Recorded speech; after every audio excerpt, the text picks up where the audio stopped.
자, 안녕하세요. 자, 회계관리 1급 세무회계. 자, 같이 살펴볼 세무사 박훈입니다. 자, 저희가 그 회계관리 1급 세무회계 과정을 같이 살펴볼 텐데요. 먼저 그 3페이지 보시면, 교재 2페이지 보시면, 거기에 시험이 어떻게 나오는지 뭐 이렇게 쭉 나와 있고요. 그 다음에 한 4페이지 보시면, 자, 우리가 공부할 내용들, 학습할 내용들이 거기 조세총론부터 세금계산서 실무까지 쭉 나와 있습니다. 총 40문항이 출제가 되죠. 자, 그래서 40문항 출제인데 70점 이상이면 합격입니다. 자, 그럼 무슨 얘기냐면 7, 4, 28 28개 정도 이상 맞으면 합격이라는 거죠. 바꾸어 말하면 12가지 정도 문항은 틀리셔도 합격에 크게 지장이 없다는 거 일단 말씀드리고요. 그 다음에 그 4페이지 보시면 우리가 학습할 내용들이 거기 쭉 나와 있는데, 조세총론부터 시작해서요. 법인세, 그 다음에 소득세, 부가가치세.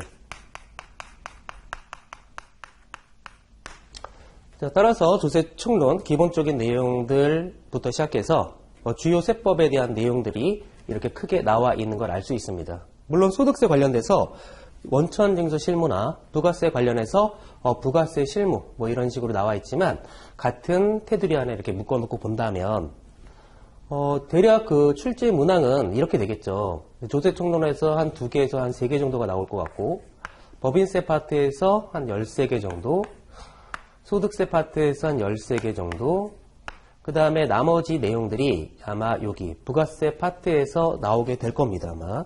자, 그래서 본다면, 몇 개요?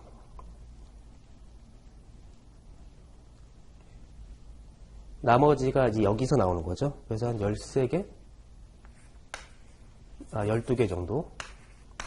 이런 식으로 해서 총 40문항이 출제가 되는 거죠. 근데 학습을 하다 보시면 느끼는 게 뭐냐면, 가장 어렵다고 느끼시는 게 이 법인세 파트입니다. 이 법인세 파트는 여러분들이 재무회계를 학습하시고 나서 재무회계가 인지가 된 상태에서 세무회계를 인지하고서 세법적 관점에서 어떤 그 세무조정 문제가 나온다는 거죠. 따라서 법인세 파트를 학습하기 위해선 재무회계가 어느 정도 선행되어야 된다는 가정이 있다는 겁니다. 자, 그런데 그렇게까지 깊게 재무회계를 몰라도 이 세무회계를 문제를 푸는 데 있어서 문제가 있을까? 전혀 그렇지 않습니다. 그래서 너무 이 파트를 많이 어렵다고 생각하시는데 그렇게 어렵다고 보시면 안 될 것 같아요.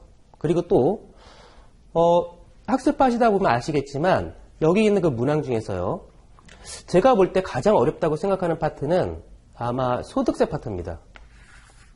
왜 소득세 파트가 어렵냐면 이 외워야 될 부분들이 상당히 많다는 거죠. 내용들이 상당히 많습니다. 은근히 많기 때문에, 외워야 될 게 많기 때문에 실질적으로는 이쪽 파트가 조금 더 어렵다고 느껴져요. 그리고 부가세 파트는 상당히 논리적으로 갑니다. 그래서 매출 매입 이런 식으로 우리가 어떤 기본 개념만 갖고 있다면 논리적으로 맞출 수 있기 때문에 이쪽 파트는 상당히 그래도 쉬워 보여요. 자, 그렇지만 우리가 학습하면서 느끼지만 표면적으로는 이쪽 파트가 제일 어렵다고 느껴져요, 일단. 자, 그렇지만 나중에 학습하면 아시겠지만 어렵지가 않습니다. 왜 어렵지 않냐면 여러분들이 그 법인세 파트를 계속 공부하시다 보면 어떻게 되냐면 회사가 한 회계 처리, 그 다음에 세법 입장에서 회계 처리, 이걸 갖고서 비교한 다음에 세법 입장에서 회사가 어떻게 잘못을 하고 있었는지 그것들을 찾아내서 세무 조정한다는 거죠. 즉 회사가 한 회계 처리와 세법 입장에서 회계 처리, 그래서 이 차이를 찾아내는 거, 즉 세무 조정을 한다는 거, 그게 주요 내용을 다 이루고 있기 때문에 이 법인세 파트 문제는 상당히 간단합니다.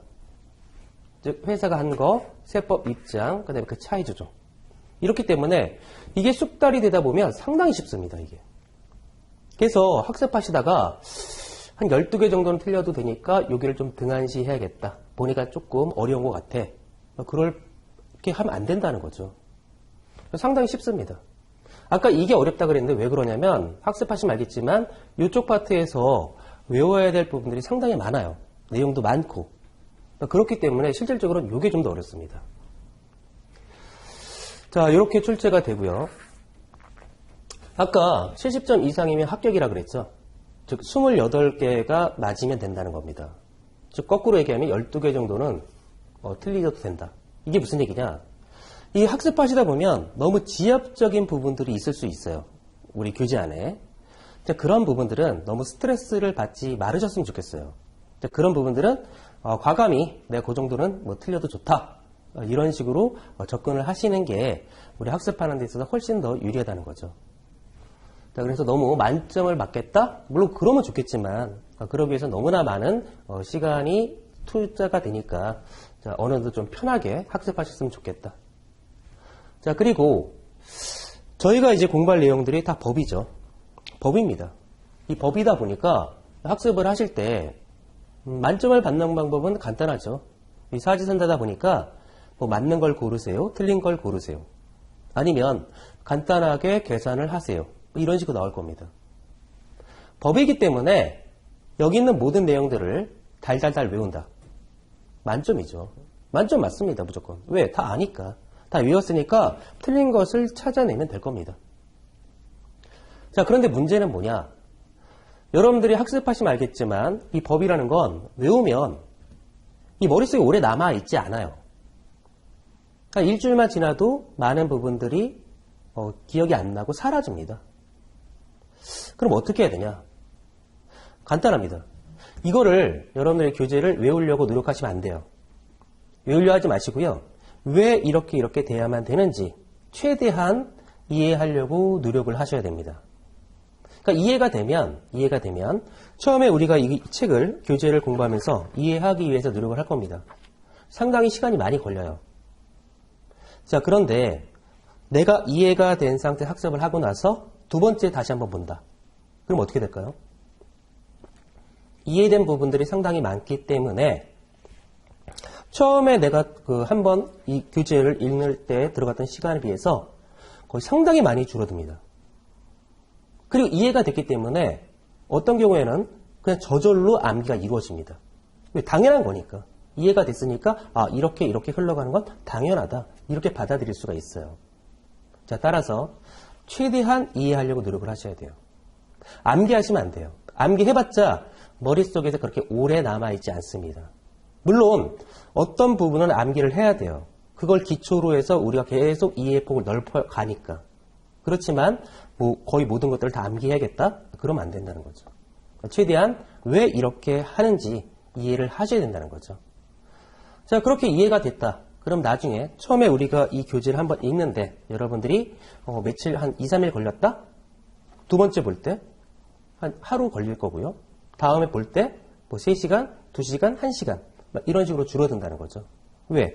다 이해가 됐기 때문에 그냥 쓱쓱쓱쓱 보고 넘어가는 겁니다. 그리고 시험장에 가서도 암기가 안 됐어도 내가 이해가 됐다? 그 문항을 보면 저절로 다 기억이 납니다. 이해가 됐기 때문에. 자, 따라서 하려고 노력하지 마시고 왜 이렇게 되는지 최대한 이해하려고 노력을 하셔야 된다. 자, 말씀을 드리겠습니다. 자, 이제 본격적으로 우리 교재 내용들을 볼 텐데요. 자, 먼저 그 10페이지에 나와 있는 이 조세총론. 이 조세총론에 있는 내용들은 어렵지 않습니다. 이건 그냥 점수를 주는 항목이에요. 그래서 이 부분들에서 무조건 맞으셔야 된다. 그리고 어렵지가 않죠. 자, 먼저 볼게요. 자, 10페이지 보시면, 자, 조세의 계유에서 사회의 어떤 조직이든 운영을 위해서는 돈이 필요합니다. 그렇죠. 자, 돈이 있어야 뭔가 행동을 할 거 아닙니까?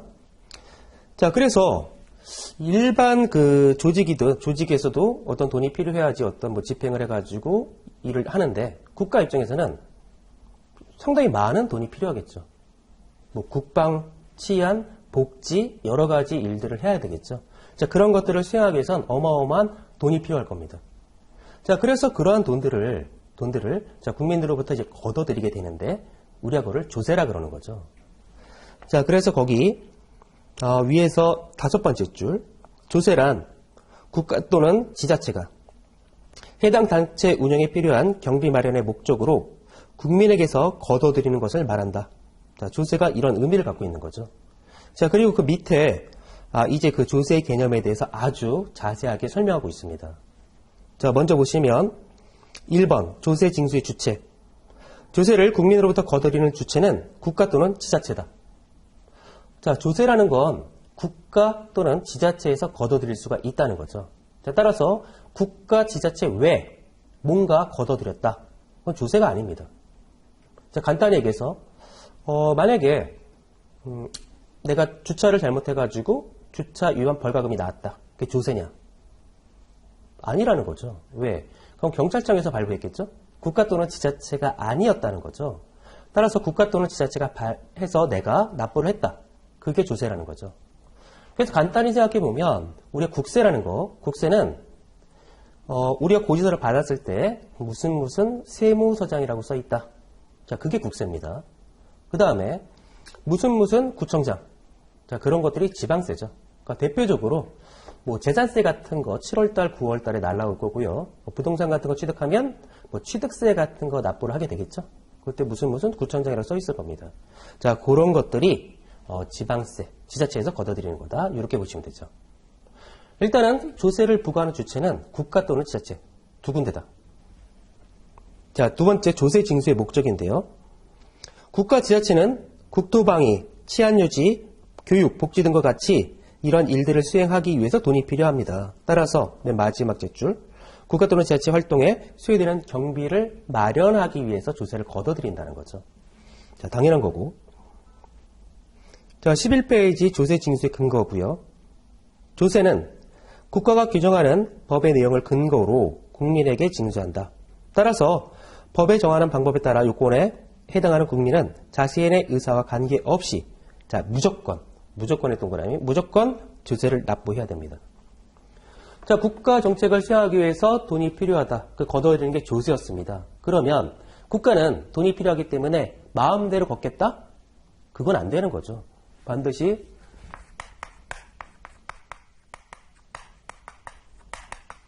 조세 법률주의에 의해서 과세 요건이 충족이 됐다 그러면 그때는 무조건 걷는 거죠.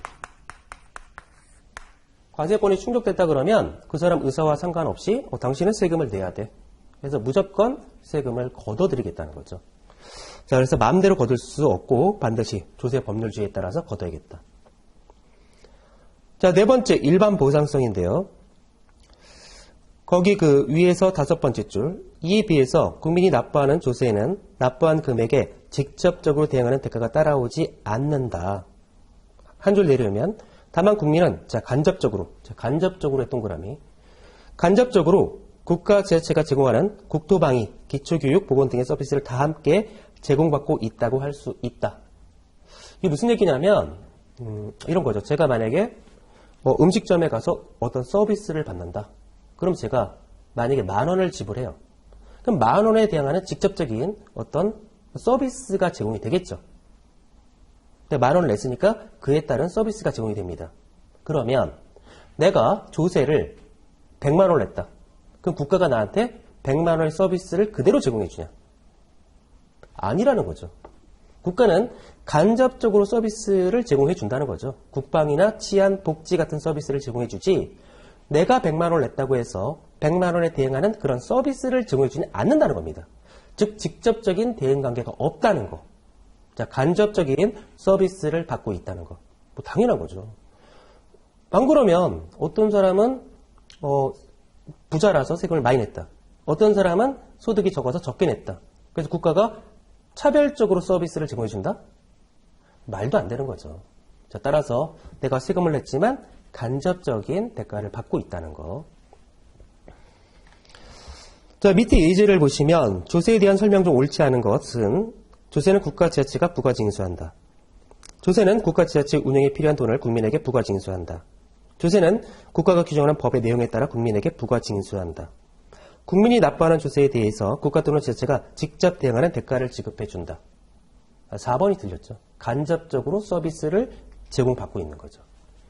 자, 그거 조심하시고요. 자, 12페이지 이제 조세의 분류인데요. 조세는 다양한 기준들에 따라서 다음과 같이 분류가 될 수 있다. 이렇게 돼 있고요. 자, 이 내용들을 같이 볼 텐데, 자, 먼저 과세 주체에 따른 그 분류죠. 1번.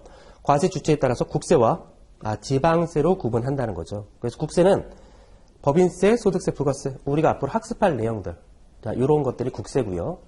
지방세, 지자체에서 부과하는 건데 취득세, 등록 면허세 등이 지방세에 해당한다.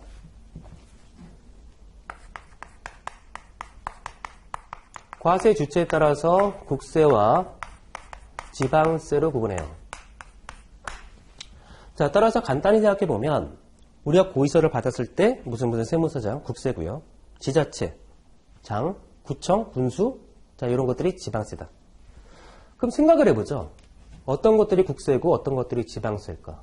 보니까 국세는 아까 소득세, 법인세, 부가가치세, 자, 이런 것들이 국세래요. 그리고 지방세는 뭐 취득세, 등록 면허세, 뭐 재산세, 뭐 이런 것들이 지방세래요. 이 차이가 뭘까? 생각해보면 이런 거죠. 자, 소득세. 납세 의무자가 몇 명이나 돼요? 소득을 얻고 있는 개인들은 무수히 많을 겁니다. 법인세. 법인이죠.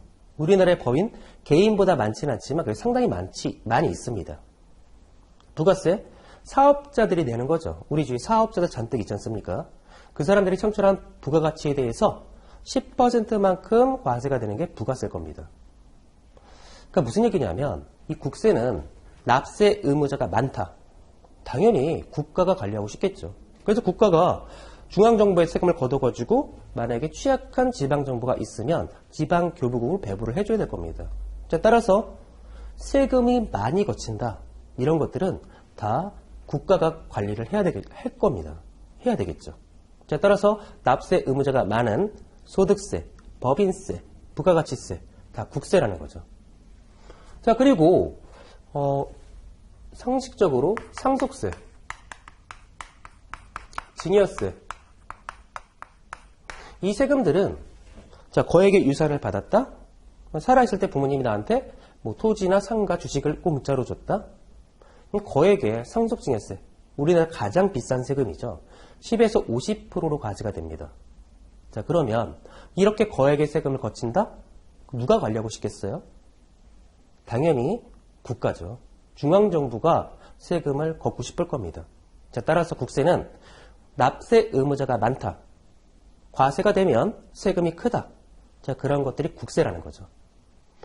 그거 외에 자잘한 세금들, 뭐 취득세, 재산세, 등록 면허세, 뭐 이런 것들, 이런 자잘한 세금들은 지자체에서 관리하는 게 맞겠다. 자, 이렇게 돼 있다는 거죠. 자, 그 다음에 두 번째, 조세의 용도가, 사용 용도가 특정되어 있는지 여부.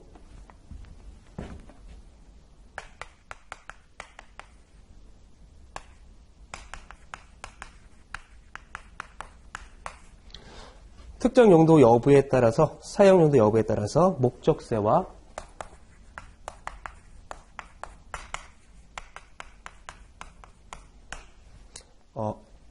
보통세로 구분해야 되죠. 사용 용도 여부를 할까요? 자, 일단 조세를 거둘 때는 국가 재정에 필요한 사업을 수행하기 위해서 세금을 걷어들인다는 거죠. 과세요건이 충족되면. 그때 걷어들인 세금들은 일단 다 보통세입니다. 세금을 걷었지만 이걸 어디에 쓸지 아직 모른다는 거죠. 즉 예산을 책정해가지고 세금 걷어서 거기다 이렇게 쭉 배분해 주는 거죠. 그래서 세금을 거둘 때는 어디에 쓸지는 일단 몰라요. 그렇기 때문에 일단 거의 다 보통세라는 거죠. 처음에 거둘 때 이건 어디에 써야겠지, 어디에 쓸 거다 하고서 걷지는 않는다는 거죠. 거의 다 보통세입니다. 자, 그에 비해서 어떤 세금은 목적세죠. 처음에 세금을 거둘 때 이 목적을 위해서 우린 쓰겠다 하고 걷는 겁니다. 그게 목적세라는 거죠. 자, 그래서 교재 보시면 밑에 목적세는 조세 용도가 특별히 지정되어 있는 조세를 말하고 교육세와 농특세, 교육세와 농특세가 목적세에 해당하는 거죠. 그 외 세금들은, 대부분의 세금들은 다 보통세라는 거죠. 자, 그 다음에 13페이지. 조세를 부담하는 자와 납부하는 자가 동일한지 여부에 따른 분류.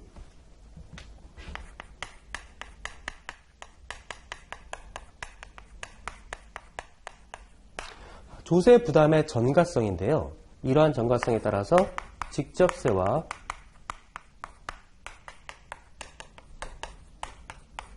간접세로 구분한다는 거죠. 그러니까 이렇게 보시면 돼요. 만약에 A가 뭐 커피집 같은 걸 한다. 음식점을 한다. 커피집을 한다. 그러면 이 사람은 뭔가 벌기 위해서 이런 커피집을 하는 거죠. 그래서 이 사람은 이 소득세, 납세 의무를 지게 될 거예요. 자, 이 사람은 원두를 사고 임대료 지불하고 인건비 지불하고 그래서 이 부가가치를 창출하죠. 그래서 사업자는 일반적으로 창출한 부가가치에 대해서 10%만큼 과세되는 이 부가가치세, 납세 의무를 지게 된다는 거죠. 그러니까 사업하는 사람들은 다 부가세, 납세 의무를 진다고 보시면 돼요. 특별하게 면세사업자가 아닌 다음에야. 자, 우리가 세금을 내는 사람을 납세 의무자라고 하고요. 실질적으로 그 세금을 부담하는 사람을 담세자라 그랬을 때, 자, 만약에 A가 얼마를 벌었다. 그의 소득세가 뭐 100만 원 나왔다. 그럼 A가 되겠죠. A가 납세 의무자죠. 자, 그럼 100만 원은 누구 호주머니 나갈까? 가만히 봤더니 당연히 이 사람의 호주머니에서 나가게 될 겁니다. 자, 이게 일치가 되는 거죠. 자, 이런 걸 우리가 직접세라 그럽니다. 자, 그 다음에 이 부가세를 보면, 부가세는 사업자가 창출한 부가가치에 대해서 이 사업자가 납세 의무를 지는 거죠. 자, 그러면 그 부가세 10%는 누가 부담하나 봤더니 누구예요? 여러분들이죠.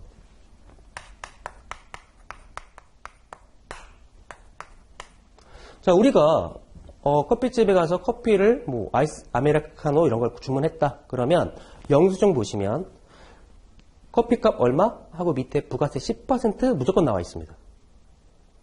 내가 커피를 소비하면서 무조건 부가세 10%를 무조건 내고 오는 거예요, 지금. 나도 모르게 내는 겁니다, 지금. 자, 그렇게 해서 그 부가세 10%를 사업자가 걷었다가 부가세 신고 기한에 나한테 걷었던 그 10%를 갖다 내는 거죠. 즉, 납세 의무자는 A지만 그 10%를 실질적으로 부담했던 사람들은 A가 아니라 소비자였다는 거죠. 자, 이런 것들이 간접세라는 거죠. 자, 얘가 직접세고. 즉, 세금을 부과할 때 그 세 부담이 다른 사람한테 넘어갈 거다. 그렇지 않다. 이거 같고 조세 부담의 전가성 여부에 따라서 이렇게 직접세와 간접세로 구분할 수 있다는 거였죠. 자, 따라서 이 직접세 세목들은 거의 다 가만히 보면 소득이나 이 재산과 관련된 세금들이 다 직접세 구조를 취하는 걸 알 수가 있어요. 즉 여기 있는 소득세, 법인세, 그다음에 상속증여세 같은 것들이 다 직접세 구조를 취하는 걸 알 수가 있을 겁니다. 자, 이에 비해서 이 간접세는 소비에 관련된 세금이에요. 가만히 보면. 그 소비에 관련된 애들이 다 간접세 구조를 취해요. 즉 내가 커피를 소비하면서 부담하는 거죠. 주세, 내가 주류를 소비하면서 붓는 거죠. 이렇게 소비와 관련된 것들은 거의 다 간접세 구조를 취하는 걸 알 수 있어요. 그래서 간접세는 내가 내는지도 모릅니다. 그래서 내가 소비하기 위해선 어쩔 수 없이 그 10%를 무조건 내고 와야 되는 거예요. 부가세 같은 경우에. 안 그러면 구입할 수 없으니까. 자, 이렇게 조세 부담의 전가성 여부에 따라서 직접세와 간접세로 구분할 수 있다는 거. 자, 13페이지 맨 마지막 보니까 납세 의무자의 인적 사항이 고려되는지 여부에 따라서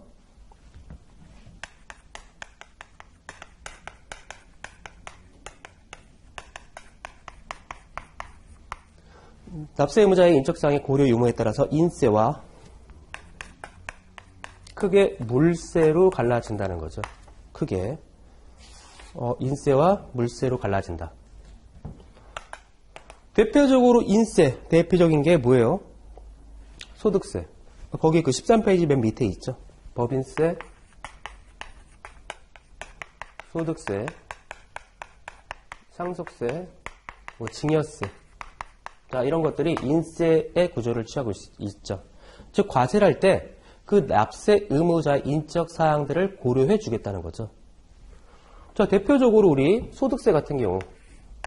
여러분들 그 소득세 낼 때, 보통 그 근로소득자들 같은 경우 연말정산하죠. 그때 부양가족이 어떻게 되고, 카드를 얼마큼 썼고, 주택자금이 어떻게 들었고, 이런 거 있죠. 그래서 연말정산하면서 회사 원천인수 의무자에게 그러한 서류들을 제출해 줄 겁니다. 그래서 납세 의무자 인적 사항들을 다 고려해 준다는 거죠. 그렇죠? 그거 당연한 거죠. 왜냐면 A, B가 있는데 둘 다 똑같이 번다? 근데 이 사람은 부양가족이 5명이고 이 사람은 부양가족이 2명밖에 없다. 똑같이 버는데 그럼 너네들이 똑같이 버니까 똑같이 세금을 내. 말이 안 되죠. 자, 그런 것들을 고려해 줘야겠죠. 자, 따라서 이런 것들을 고려해 주는 걸 우리가 인세라 그런다는 거죠. 이 법인세 같은 경우도 일반 기업과 중소기업이 있죠. 그 중소기업은 일반 대기업 같은 경우에 비해서 보다 약하죠. 그래서 뭔가 이 중소기업에게 뭔가 어떤 특별한 혜택을 줘야겠다. 그러니까 보다 더 사업하기 편하게 세법 입장에서 좀 규제를 덜 해야겠다. 이런 겁니다. 그래서 접대비 같은 경우에도 중소기업 같은 경우에는 그 한도를 보다 더 넓게 인정해 주고요. 특별세 감면이나 세액 감면이나 세액 공제 같은 파트에 가서도 중소기업 같은 경우에는 뭔가 혜택을 주도록 되어 있다는 거죠. 자, 이렇게 법인도 이렇게 인적 사항들을 고려해 주고 있다는 거. 상속 증여세야 더 말할 것도 없죠. 상속을 받았을 때 상속인들이 어떻게 되에 따라서 상속 공제 내용들이 달라질 거고요. 증여세도 마찬가지. 증여재산 공제가 달라지는 거죠. 따라서 이러한 것들을 다 반영해 주겠다. 자, 그런 것들이 인세였다는 거죠. 자, 그렇지 않은 것들이 이제 물세인데요. 이거는 납세자 인적 사항 같은 것들을 전혀 고려하지 않겠다는 거죠. 자, 그래서 14페이지 보니까 부가가치세, 재산세, 자동차세 같은 것들이 이에 해당한다. 부가세, 재산세, 이런 것들이 물세에 해당한다. 당연하죠. 아까 부가가치세 같은 경우에 커피를 소비하면서 무조건 10% 부담하는데 그러면 커피를 구매할 때 내가 부자인지 아니면 내가 부자가 아닌지 이런 것들을 따지냐? 아니죠. 그런 거 언제 따져요? 그런 거. 다 필요 없죠. 무조건 누가 소비하든지 간에 무조건 10%를 걷겠다. 인적사항 같은 거 다 고려할 필요가 없다. 재산세, 배산이 있으면 그 물건에 대해서 그냥 과세를 해버리는 거죠. 인적사항이 어떤 거 다 필요 없다. 이런 거죠. 자, 이렇게 납세 의무자 인적사항 고려 유무에 따라서 인세와 물세로 구분하더라. 자, 그 다음에 14페이지 독립된 세원이 있는지 여부에 따른 분류인데요.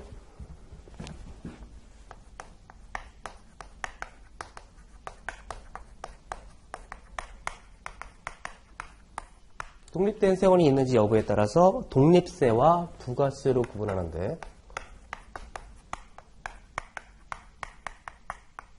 이 부가세는 부가가치세가 아니에요. 그냥 덧붙는 세금이다. 이렇게 보시면 돼요. 부가세, 덧붙는 세금. 그래서 독립세는 그 독립된 세원이 있어가지고 거기다 과세를 하겠다는 거죠. 대표적으로 법인세, 소득세, 부가가치세 이런 것들이 독립세라는 거죠. 자, 독립된 세원이 있다? 법인세는 왜 과세할까? 법인이 뭘 벌었으니까. 그 법인이 벌은 소득, 그게 세원이죠. 소득세, 개인이 얻은 소득, 그게 세원일 겁니다. 부가세, 사업자가 창출한 부가가치, 그 독립된 세원. 자, 그거를 과표로 만들어 놓고 거기다 세율을 곱하면 세금이 나오는 거죠. 이에 비해서 이 부가세는 이 독립된 세원이 없어요. 그게 우리 부가세라는 거죠. 덧붙는 세금. 대표적으로 지방교육세, 농특세,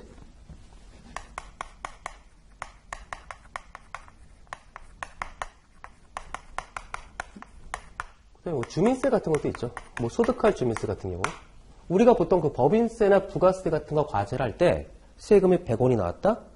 그러면 그 금액의 10%가 소득할 주민세가 따라 붙는다는 거죠. 즉 얘네들은 이게 있어야 거기에 몇 퍼센트 하고 붙는다는 거죠.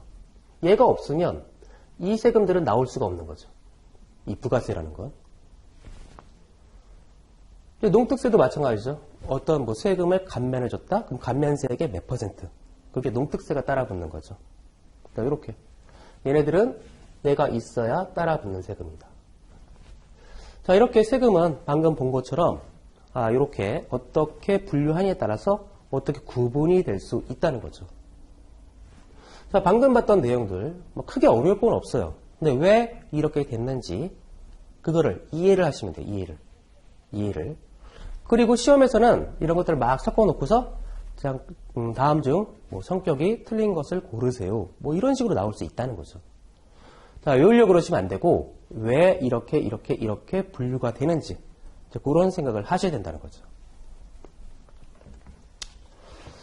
자, 14페이지 밑에 예제가 있는데 조세 분류의 기준과 이에 따른 분류로 연결이 잘못된 것은 1번 조세 징수 주체에 따른 분류 국세와 지방세, 조세 사용용도 지정 여부에 따른 분류 목적세와 보통세, 3번 납세 의무자 인적 사항이 고려되었는지 여부에 따른 분류 인세와 물세, 네 번째 조세 납부의 확정 방식에 따른 분류 직접세와 간접세. 4번이 틀렸죠. 직접세와 간접세는 조세 부담의 전가성 여부에 따른 거죠. 자, 이제 15페이지를 보시면 자, 납세 의무의 확정 방법이라고 나오는데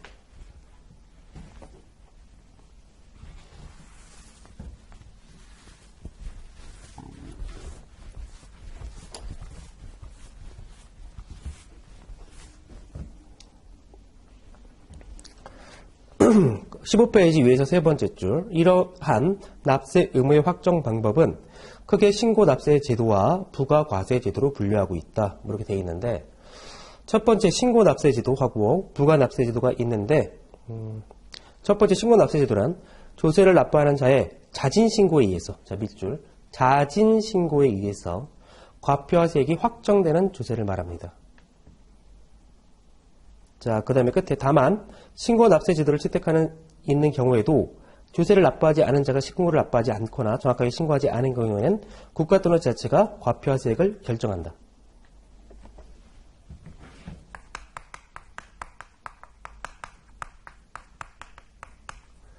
신고 납세 제도 세목이 있고요. 부과 과세 제도 세목이 있어요. 이건 뭐냐? 납세 의무를 확정하는 방법입니다. 확정하는 방법이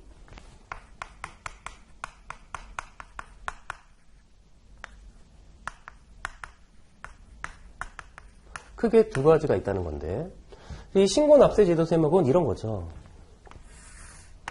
그러니까 소득세나 법인세나, 자, 소득세 같은 경우에 1월 1일부터 12월 말까지 1년간 번 소득이 있다. 자, 그러면 이 소득에 대해서 그 다음 연도 5월 말까지 보통 소득세를 신고, 납부하도록 돼 있다는 거죠. 자, 그러면 이때 A가 얼마를 벌었다. 그리고 신고, 납부했다. 그러면 이때 신고하면서 세금이 확정이 되는 겁니다. 그게 신고, 납세 제도 세목이에요. 자, 우리나라는 거의 대부분의 세목들이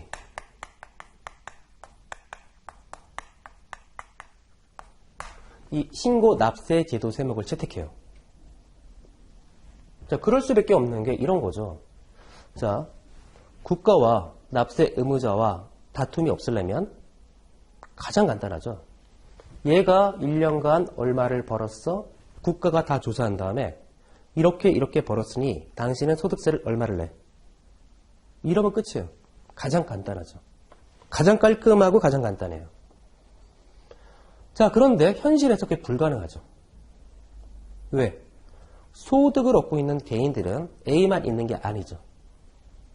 무수히 많죠. 그 무수히 많은 사람들에 대해서 과세 관점에서 다 깨알같이 조사해서 넌 얼마, 넌 얼마 못하죠. 못합니다. 두 번째, 이 사람이 이 기간 동안에 얼마를 벌었다. 누가 가장 잘할까 생각해 보면 이 사람이 가장 잘 안다는 거죠. 따라서 너가 가장 잘 알고 우리는 납세 문제가 너무너무 많아서 다 일일이 다 계산 못해. 그러니까 너가 신고해. 그러면 너가 낼 세금이 픽스가 되는 거야. 이게 신고 납세 제도 세목이라는 거죠. 자, 따라서 소득세, 법인세, 부가세 거의 다 우리나라에 있는 모든 세목들은 납세 의무자가 신고하면 확정이 돼버려요. 그럴 수밖에 없죠. 납세 의무자가 너무 많으니까. 자, 그럼 만약에 이러면 어떻게 돼요? 자, 그래서 신고 납세 제도 세목은 1차적으로 확정의 권한을 납세 의무자 A한테 줬다는 거죠. 그럼 만약에 얘가 신고를 안 했다. 이때. 아니면 잘못 신고했다. 그럼 어떻게 돼요? 네가 확정을 지라 그랬어요. 근데 만약에 신고를 안 했다. 아니면 원래는 얘가 세금을 100이라고 신고 납부를 해야 되는데 이렇게 안 하고 나는 30 이렇게 했다. 즉 탈세를 했다는 거죠. 만약에 이랬다. 그럼 어떻게 해요? 그래도 확정이 됩니다. 이렇게 신고하면 확정이 되는 거거든요. 근데 과세관청에서 보니까 이건데 얘가 이렇게 신고했어? 잘못됐죠. 그러면 2차적으로 과세관청이 나서는 거죠.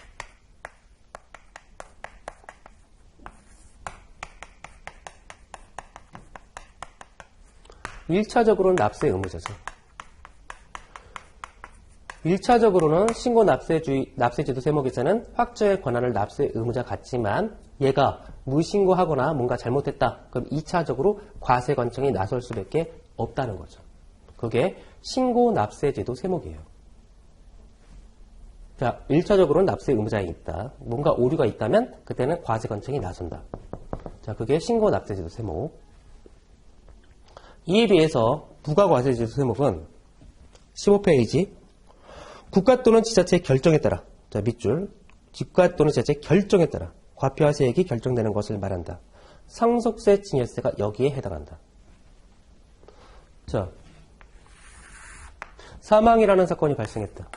자, 그럼 여기 거액의 유산을, 이 피상속인과 관련된 유산을 여기 있는 상속인들이 받아가게 되죠. 자, 그러면 상속인들은 이 부분에 대해서 공짜로 받은 금액에 대해서 상속세를 신고 납부하도록 되어 있습니다. 그래서 이거를 공짜로 받았어요. 그래서 거기다 세율 곱해서 상속 개시일이 속하는 달의 말일부터 보통 6개월 내 피상속인의 주소지 관할세무서에 세금을 신고 납부하도록 되어 있어요. 그래서 만약에 우리는 유산을 한 50억 정도 상속을 받았다. 그 세금이 10억이다. 자, 이렇게 신고했다. 납부했다. 그러면 신고하고 납부했으니까 세금 계산이 다 끝났다. 무조건 틀린 말. 왜? 납세 의무 확정을 이 부가과세제도는 누구한테 줬냐? 교재에 있는 것처럼 국가 또는 지자체의 결정에 따라 확정된다 그랬어요. 아무리 신고해봤자 확정이 안 됩니다. 과세관청에서 반드시 결정해야 돼요.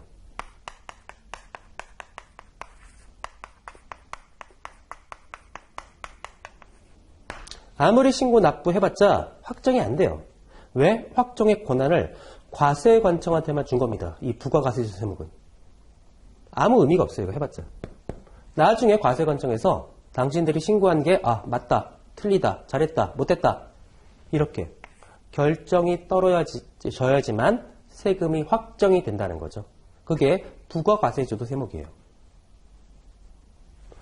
자, 따라서 여기서 알 수 있는 거, 이 부가과세제도 세목은 상속세와 증여세가 이 세목인데 왜 상속세하고 증여세는 부가과세제도 세목을 채택할 수밖에 없었을까?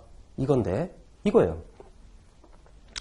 아까 신고납세제도 세목은 납세 의무자가 너무 많다는 거죠. 그래서 국가가 다 일일이 계산을 못해요. 이에 비해서 이 상속세와 증여세는 가만히 보니까 우리나라에서 상속세와 증여세를 내는 사람은 몇 명이나 될까? 전체 5천만 원을 봤을 때 몇 명이나 돼요? 그렇게 많지가 않다는 거죠. 아니 뭐 부모님이 잔뜩 재산이 있어야 나한테 뭔가 물려줄 수 있고 살아계실 때 뭔가 줄 수 있는 거죠. 이 상속이나 증여세는 부자들이 내는 세금이에요. 그래서 우리나라에서 가장 높게 10에서 50% 누진세로 과세가 되는 겁니다. 부자들이 내는, 서민들이 내는 세금이 아니에요. 따라서 이 세금들은 내는 사람이 그렇게 많지가 않습니다. 두 번째, 이 세금들은 과세가 된다 그러면 워낙 덩어리가 크다 보니까 세액이 높아요. 많습니다. 자, 그러면 과세관청 입장에서는 납세 의무자가 적기 때문에 충분히 다 일일이 계산해 줄 수 있다는 거죠. 또 세금이 크기 때문에 과세관청에서 직접 다 계산해 주고 싶다는 거죠. 자, 따라서 상속증여세는 부가 확정 방식이었다. 확정의 권한을 과세관청한테만 준 겁니다. 따라서 상속이나 증여세는 나중에 신고를 한다 그러면 반드시 세무조사를 받는 겁니다. 이 결정이라는 건 결국 세무조사예요. 자, 그래서 우리나라 세금을 확정하는 방식은 크게 이 두 가지가 있다. 신고납세제도 세목은 거의 대부분. 그래서 1차적으로 납세 의무자, 뭔가 오류가 있다. 2차적으로 과세관청. 이에 비해서 부가가치제도는 상속증여세다. 그래서 반드시 결정의 권한을 과세관청만 갖고 있다. 자, 요렇게. 자, 그 다음에 밑에 15페이지 밑에 읽을 거리가 있는데, 자, 그럼 가볍게 한번 읽어보세요. 별거 아니니까. 자, 그 다음에 16페이지. 조세 기본 개념. 자, 세법이란 국가 또는 지자체가 국민에게 부과징수하는 세금과 관련된 규정들을 명시하는 법을 말한다. 그렇죠. 뭐 세법이 국민에게 부과징수하는 것들을 규정하고 있는 것들을 말할 겁니다. 그게 세법이죠. 자, 따라서 국가 지자체는 반드시 세법 규정에 근거해서 국민의 세금을 부과징수하여야 한다. 즉 법에 의하지 않고서는 세금을 부과징수할 수 없다. 뭐 당연한 거죠.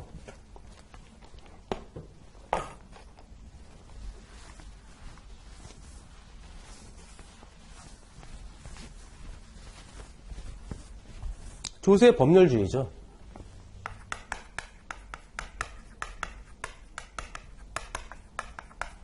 납세자의 재산권을 보호하고 법적 안정성과 예측 가능성을 보장해주기 위해서 반드시 법률에 의해서 과세권이 충족돼야지만 그때만 거둘 수가 있었다 그랬습니다. 자, 그 다음에 세원. 세원이란 국가 또는 지자체가 국민에게 부과징수하는 세금의 대상이 되는 소득, 재산을 말한다. 그게 세원이죠. 자, 소득세 같은 경우 왜 과세? 뭘 벌었으니까. 이게 세원이죠. 자, 이게 없으면 과세가 안 되는 거죠. 자, 따라서 부과징수의 대상, 세금의 대상이 되는 어떤 소득이나 재산, 뭐 이런 것들이 당연히 세원이죠. 자, 그 다음에 과세표준.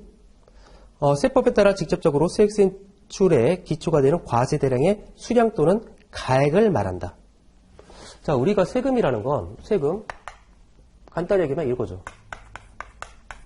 과세표준 곱하기 세율.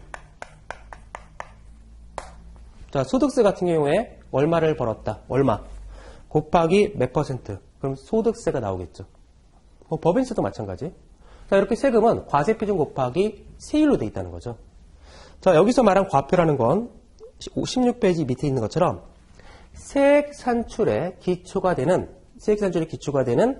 과세 대상, 즉 이 소득, 세원, 요거의 가격 또는 수량을 말하는 거죠. 가액 또는 수량을 말하죠. 일반적으로 과세 표준은 금액으로 표시가 될 거예요. 그래서 소득세 같은 경우에 얼마, 몇 % 이렇게 걷는 거죠. 그런데 어떤 특정한 세금은 이 과표가 가액이 아니라 가액 외 걸로 표시가 되는 경우가 있어요. 그러니까 뭐 인지세 같은 경우에 과세문서 한 건, 두 건, 그게 과표입니다. 금액이 아니라. 골프장 입장에 대한 특별 서비스 같은 경우에 골프장에 입장하는 인원 1명, 2명, 그게 과표라는 거죠. 금액이 아니라. 자, 그래서 과세 표준은 자, 세액 산출의 기초가 되는 이 과세 대상의 예죠. 세원. 이 과세 대상의 수량 또는 가액을 말한다. 자, 17페이지 세율. 세율이란 과세 표준의 일정률을 곱하는 금액을 세금으로 징수하기 위해서 세법에서 규정하고 있는 율을 말한다. 그렇죠. 세액 산출 이게 나오기 위해서 이 과세 표준을 곱하는 일정률을 우리는 세율이라 그런다는 거죠. 과세 표준 세율 뭐 뻔한 얘기인데 상당히 그냥 어렵게 표현하고 있을 뿐입니다. 별것도 아니죠. 자, 이것만 보시면 돼요. 세금은 과표 곱하기 세율이다. 자, 그래서 얘는 율, 얘는 가액 또는 수량. 예의. 자, 그 다음에 17페이지 맨 위에 과세기간. 과세기간이란 맨 마지막 제줄. 세법에 따라 과세표준 계산의 기초가 되는 기간을 말한다. 아까 소득세 같은 경우에 1월 1일부터 12월 말까지 번 소득이 있다. 그럼 이 부분에 대해서 5월 달에 신고 납부한다. 이게 과세기간이죠. 일정 기간. 자, 세법에 따른 과세표준 계산에 이 과세표준 계산의 기초가 되는 이 기간. 이걸 우리가 과세기간이라는 거죠. 12월 말 법인 같은 경우에도 과세기간은 이렇게 1월 1일부터 12월 말 이런 식으로 되겠죠. 자, 당연히 아는 이야기인데 그 용어를 정확하게 어떤 의미를 갖고 있는지 저게 표현해 놨을 뿐입니다. 별거 아니죠. 자, 17페이지 밑에 예제를 보시면 다음 설명 중 옳지 않은 것은 세법이란 국가 또는 지자체가 국민에게 부과 징수하는 세금에 대하여 규정하고 있는 법을 말한다. 2번 세원이란 국민에게 부과 징수하는 세금의 대상이 되는 소득 등을 말한다. 3번 과세기간이란 세법에 따라 과세표준 계산의 기초가 되는 기간을 말한다. 4번 과세표준이란 세원의 일정률에 해당하는 금액을 세금에 부과 징수하도록 세법에서 규정하고 있는 율을 말한다. 답은 4번이죠. 자, 율은 세율이었죠. 이렇게. 자, 정확하게 용어를 알고 있는지 자, 이런 것들을 확인해 보는 과정이었습니다. 자, 그래서 지금 보니까 이 조세총론은 용어의 정의 이거를 정확하게 알고 있는지 그런 것들을 물어보는 것들이었습니다. 거의 다. 앞으로도 그런 것들이겠죠. 자, 이번 시간은 이 정도까지 살펴보고요. 다음 시간에 나머지 내용들 같이 또 연결해서 살펴보도록 하겠습니다. 자, 수고하셨습니다.